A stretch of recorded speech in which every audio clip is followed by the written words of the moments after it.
She moved from Canada to Somalia to tell positive stories, but ended up dead in a terrorist attack. Script taken from CNN, written by Stephanie Basari. Photos may not represent the story.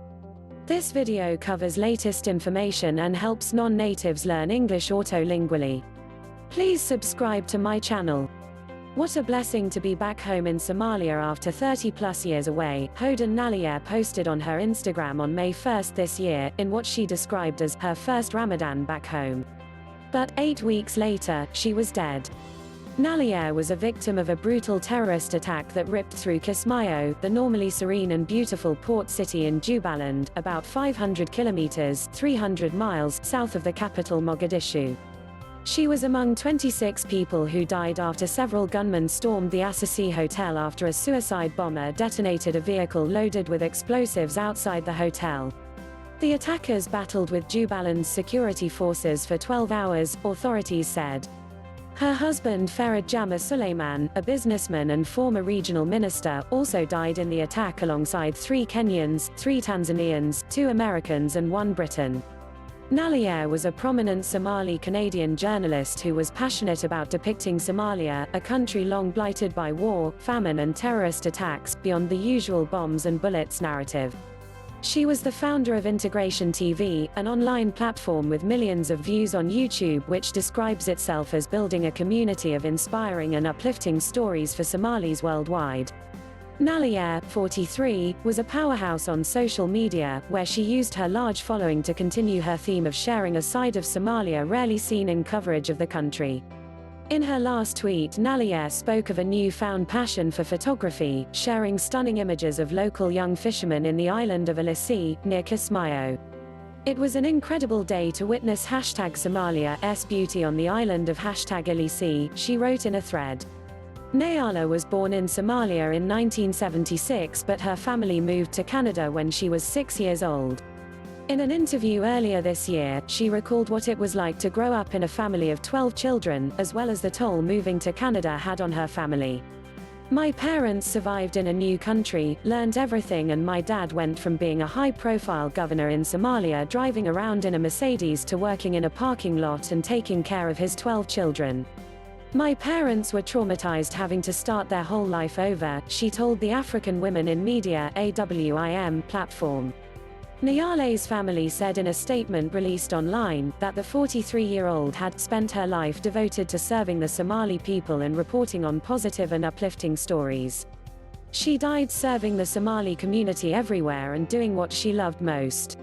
She brought inspiration and hope to the Somali people through storytelling. She will be deeply missed, the statement read. Nalayeh had 2 sons from a previous marriage and spoke openly about the cultural stigma attached to being a divorced single parent. Society judges you, she said. They look down on women who are single parents, men look down on you because they think you may be an easy catch. They think nobody is going to pay dowry for you. All these crazy ideas like you are just not as worthy when you are divorced. But you know what, my journey sharing that with one of my followers and am realizing that life happens to many of us. We can start over, we can learn, we can grow, and you don't have to be ashamed, she said in the AWIM interview. In another cruel twist of fate, Nalayeh had recently found love again and remarried in November 2018, sharing pictures of her honeymoon in Somalia on Instagram. She was heavily pregnant when she died, according to a friend Fatuma Abdullahi, who told CNN they worked together on a personal story for a platform Abdullahi used to run. Abdullahi also made a series of Twitter posts paying tribute to her friend. Nalayeh's death has led to an outpouring of grief on social media, with many sharing their shock and disbelief at her death. Through her work with Integration TV, Nalayeh inspired a generation of young Somalis who had previously only seen their country through the lens of war.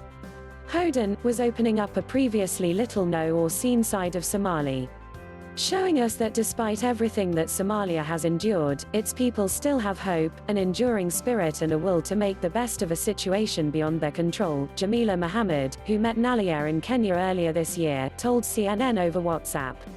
Mohammed, the managing editor of Citizen TV, recounted that she, too, had experienced a hotel attack during a recent reporting trip to Somalia but escaped unhurt. "It's always a risk going to Somalia, always, you never know what will happen next," she said. Indeed, in an interview with CBC News in 2016, Nalayeh is quoted as saying, "Anyone who follows their passion to help rebuild Somalia knows there's always a risk of death." The author and scholar Khalid Baden was among those who paid tribute to the journalist. Devastating to hear the news of Hodan Nalayeh being among the victims of the terror attack in southern Somalia. She was beloved by so many, and her works are impactful. "Rest in peace," he wrote.